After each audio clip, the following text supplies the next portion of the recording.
Hello everyone, welcome back to my channel. I'm Ashley and today we are going to be bringing back Temptation Station. Now it's going to be a little bit different this year than it was last year, so let's go ahead and talk a little bit about what you can expect from Temptation Station this year. So just like before, we are going to be spending some time just scrolling through Trend Mood, looking at the new makeup releases and the sneak peeks and just all of that juicy fun goodness that Trend Mood brings us, and talking about my feelings on many of these. Certainly not everything, because we don't need to be here for the whole day. But we're also going to talk about some of the things that I've picked up over the course of the month. When I did this last year, I had it tied to my budget. This is the first year that I am not going to be attempting any sort of beauty budget, low buy, no buy, any of that. They don't make me happy.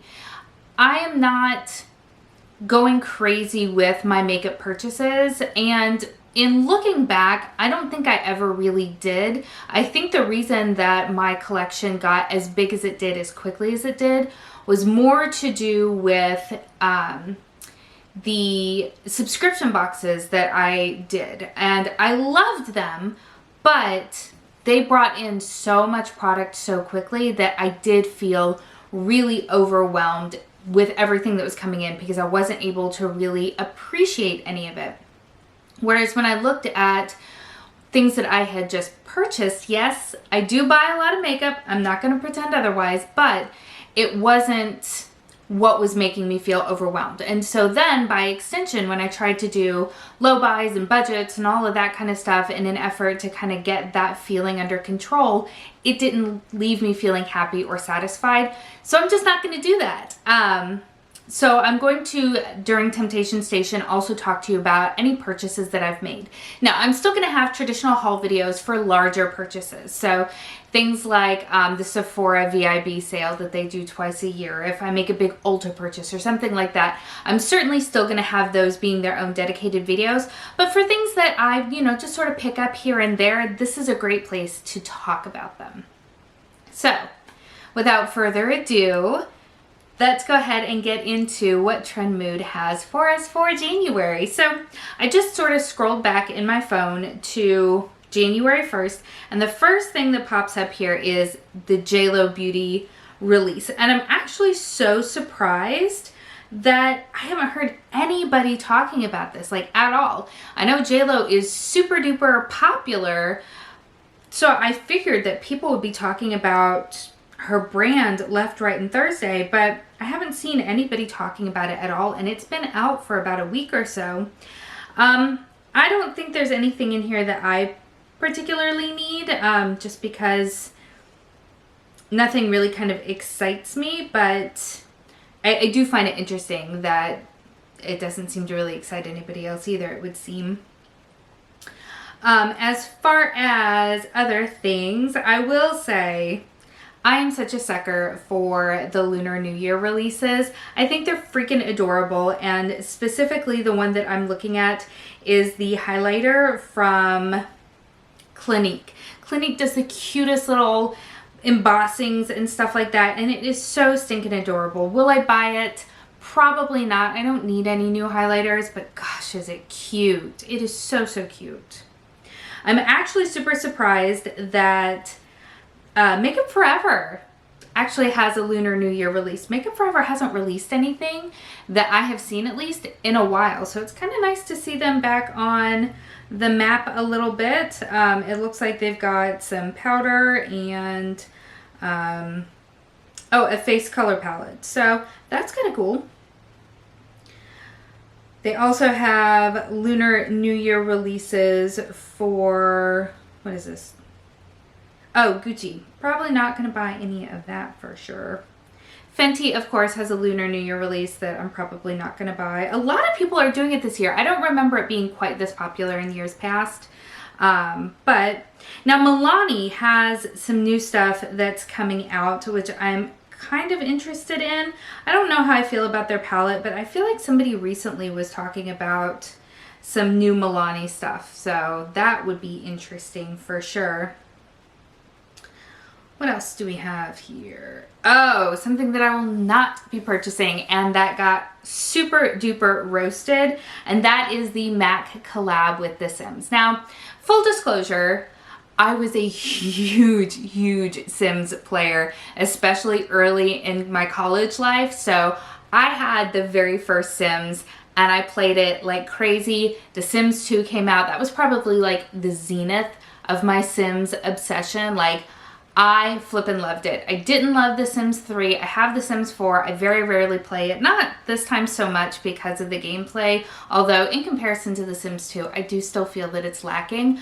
But you know, my life right now, I don't have enough time to sleep, let alone play a game. I have to decide if I'm going to do my hair or do my makeup. And you can see which one won. So it's getting super roasted because it just is not...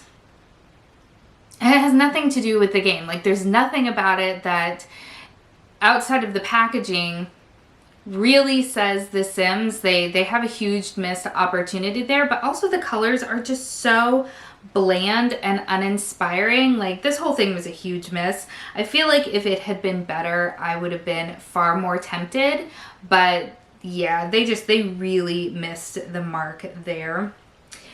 Wishful does have a new hyaluronic acid serum, which I'm interested in, which is so funny to me because I'm not a serum fan in general. I know I've talked about that before, but what can I say? I'm a little bit of a sucker. Interestingly enough, BH Cosmetics has a new release in their travel series.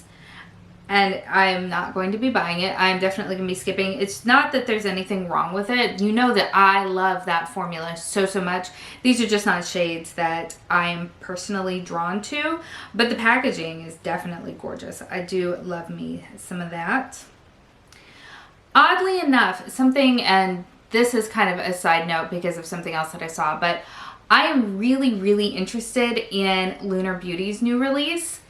And I don't know why. I don't wear blues. I'm actually super intimidated by blue eyeshadow, but something about that palette really has me captured. The same for the Nomad palette. Oh, that new one that they released that's blues and greens.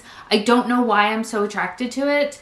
Actually, I take that back. The Nomad, there are 2 shades in there that just, I cannot stop lusting after them. Do I need to buy a whole palette because of 2 shades that I may or may not wear? No, but that really has my attention, absolutely. The new release from Rare Beauty, I probably won't. I could be tempted into the lip glosses, but the cream blushes and the liquid eyeshadows just aren't calling to me. I've heard really good things, especially about the blushes. They're very pigmented, but they blend out really nicely and they have beautiful results. I'm just not a big cream person, as you may have heard from some of my other projects where I'm really trying to get use out of the products that I have because it's a format I'm not terribly comfortable with. The glosses, the shades are okay. The liquid eyeshadows are such a strange color choice. They look like lipsticks. In fact, an Instagrammer that I follow, I'll make sure to put her handle there, but she did a video where she used it as a lipstick and didn't even realize it. Like, she put a little caption at the bottom. She's like, did I really just do that? So I feel like they're a strange, at least for me, a strange choice in colors. I feel like they definitely lean towards a lip color choice, which is strange, but I'll probably pass on those. Oddly though, something that caught my attention is the new Lemonade Smoothing Scrub from Ulla Henriksen. I don't need an exfoliator, and I don't know why, but maybe it's the packaging looks just so lovely. That cobalt blue with the lemon on there just looks lovely. I don't know, but that definitely is something that there may come a time when it could come home with me because I'm so attracted to it for some reason. I'm also really interested in the new Becca releases. Becca is releasing a dewy finish foundation as well as a powder. I am quite interested in those. Becca doesn't get a lot of hype outside of the highlighters because the highlighters are fantastic, and I feel like they struggle to find their footing with other base products. So I'm interested to see how this goes, but they look really lovely and I am very curious about them. What else do we have here? Oh, yeah, we're getting to this in just a minute. There is something that I am so freaking stoked about that I cannot handle it. Beauty Bakery is coming out with some new stuff. Their highlighters look really nice. I am curious about the highlighter. Probably going to pass on most of the Colourpop stuff, although there's some Colourpop stuff that's coming out that I'm actually really interested in. I just can't buy another neutral palette. I just can't do it right now. Let's see, what else do we have here? Kiko Milano. They have a beautiful sort of Valentine's themed-ish release that's coming out. I'm actually really tempted by it. They have a highlighter that looks amazing. It's this beautiful baked marbled beautifulness, as well as their lip balm looks really nice. So I am definitely very tempted by this release. It's already at Ulta, so if I'm gonna buy it, I need to kind of jump on it. Or actually, I should just check out the Kiko Milano website. I don't know why I said that. Yeah, definitely the Land of Fire and Ice palette from Nomad Cosmetics. Oof, I don't know why. Like I said, I do know why. It's these two shades. It's Odin and Gallows Lava. Look so unique and beautiful. I've not tried Nomad Cosmetics, and they're on my to try list, so gosh, I don't know, maybe. The other palette that I definitely have interest in that's kind of along that same sort of similar color story that I almost did it, was the Kaleidos collab with, I'm gonna say her name, Angelica Nyquist. Oh, if I said that badly, I'm so sorry. But yeah, that looks amazing. That looks so pretty. But again, it's a ton of blues in there, and I just don't wear blue eyeshadow. I'm very intimidated by blues. Charlotte Tilbury. New lipsticks. They're this sort of lipstick, lip balm, lip gloss sort of hybrid. They look so nice. They really do. The packaging, of course, is amazing because it's Charlotte Tilbury, but the actual colors look so nice. I'm actually really strongly considering that. When it comes to Colourpop, let's talk about a little bit of Colourpop, because there are some collections that are coming out that look so pretty. So the Melrose collection, specifically the blushes look really pretty. I could be tempted into getting one of the blushes. The, what is it, Wild Thing, Wild Child, something like that. That palette looks so pretty. It's like a deeper neutral shaded palette. Wow, words. That looks so pretty. And let's talk about the Animal Crossing, because I did watch a couple of reviews and I wanted so much to love it. I wanted so much to love it, and the packaging is amazing. Oh my gosh, the packaging on that is, of course, 10 out of 10 out of 10. It is so stinking cute. But the actual products themselves, I do see myself possibly picking up the Just a Tint, the little duos. 2 out of 3 of those I'm super here for. There were a couple of the eyeshadow quads that I really liked the color story on, but all of them have a pressed glitter. I'm just not a fan of the pressed glitter, and it bums me out that it's in every single palette in this collection. I personally would have liked to see some more variety across the different quads. I like the way that they did the different color stories and things like that. I think that's cute. But if they could have just changed up the finishes some, I think I would be less frustrated by it. But there is a pressed glitter in every single one of them. So I can't foresee myself picking up any of those, to be honest. But the Just a Tint, those look really nice. And then The Super Shock Shadow looks really pretty, but I've already said I'm trying really hard not to buy more Super Shock Shadows. The release that I am so here for and will absolutely be purchasing from is the Auric brand that is being released by Samantha Ravndal. Oh, it looks amazing. It looks amazing. I have it set on my calendar so that I can make sure that I can buy something on launch date, because I think that the whole aesthetic of it is amazing. I think the products look gorgeous, and I love Sam. I will support Sam as a part of that. Like, I can't say if I didn't have a draw towards the products that I would still buy something, because that doesn't seem right. But I love her and I want to support her, and I think the products look amazing. So I am so excited for the Auric release. What else do we have? I'm kind of stoked to see Revolution coming to Target. Not that, you know, I can go to Target right now, but when I can again, that'll be fun. There it is. Oh, the Kaleidos collab. It looks so pretty. The Club Nebula palette. It looks so pretty, and I think it's those unique shades that really have me wanting it, but there are quite a few shades in here that I also just can't see myself ever using, which is why I didn't pick anything up. Oh, the Valentine's Day release from Pat McGrath. My little heart is looking at that highlighter. It looks really beautiful. Am I gonna buy it? Probably not, because she is expensive, but she looks really pretty. Oh, that's right. There's another Kiko Milano release that I'm super excited about, and it is the Mood Boost collection. That looks, the face palette on this, I totally want so badly. It looks really pretty. I am very excited for this collection. I think it just looks so soft and romantic and beautiful. I'm really excited for that. So I am definitely going to try to pick something up from that. So yeah, I'll just get it from the website, because yeah, it looks really nice. And then the very last thing is from MAC.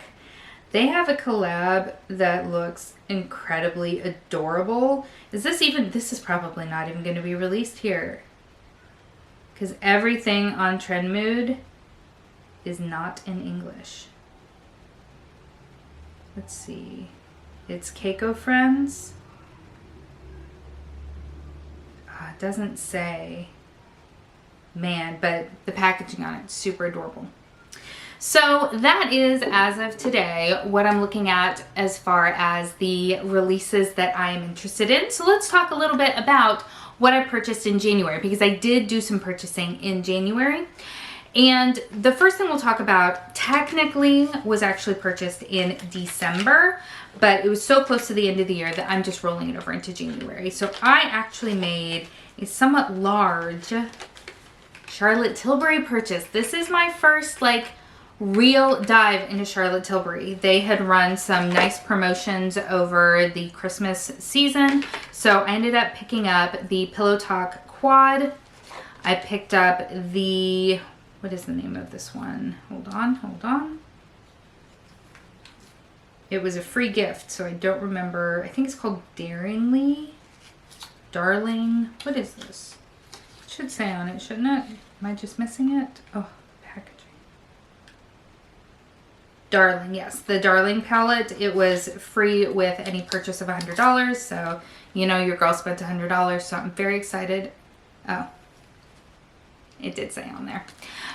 Also, the Pillow Talk mascara, which I'm super excited to try because the brush looks really great. I picked up the Retouch concealer. I'm very excited to try that out, as well as the Feline Flick eyeliner. So look for next month. I think I'm going to do a full face of Charlotte Tilbury. I know that that is something that a million people have already done, but this is my first time playing with it, so I'm very excited to do that on camera with you guys.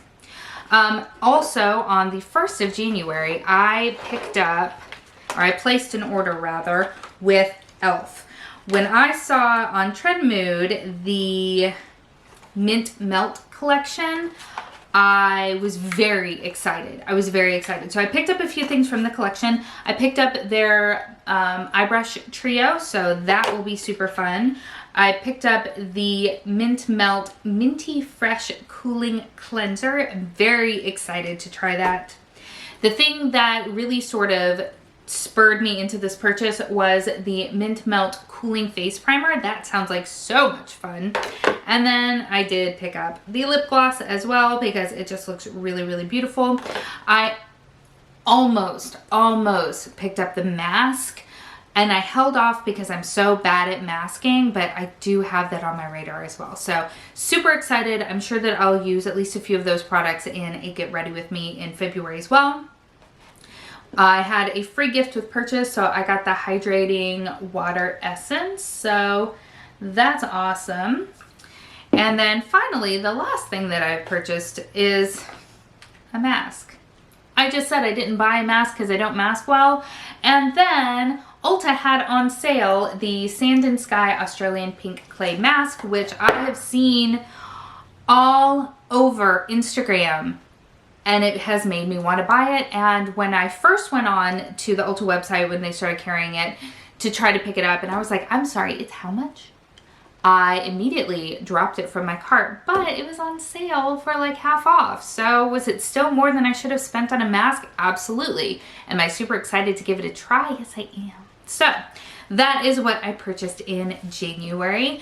I would love to know, what are some of the releases that you are excited for, and what did you pick up in January? If you are new, welcome. I hope that you've enjoyed this video, and I do hope that you'll consider subscribing before you leave. Thank you so much for spending some time with me today. I hope that you are having an amazing day, and I will see you next time. Bye.